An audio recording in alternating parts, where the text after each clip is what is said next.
Hi, how are you? Welcome to week number 3 of Camp Can Kids. My name is Denise and I am a member of Khan Academy Kids, and this year I am also your super summer camp guide. This week is all about color in nature, color in art, and also the way colors help us share how we feel. We're gonna discover where colors come from, we're gonna mix and create colors of our own, and we're also gonna look closely at all the colors available in our world. Every day we'll start with a video, and then we'll go to the Khan Academy Kids app to read a story. We're gonna write about what we have learned so far.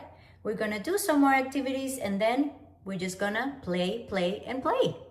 Everything you need is available on our weekly packet that was sent to you straight to your inbox, or you can also find it on our website.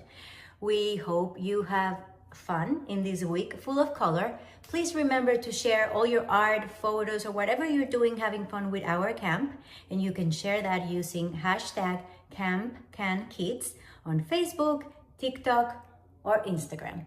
We'll see you next week. Have a colorful week. Bye.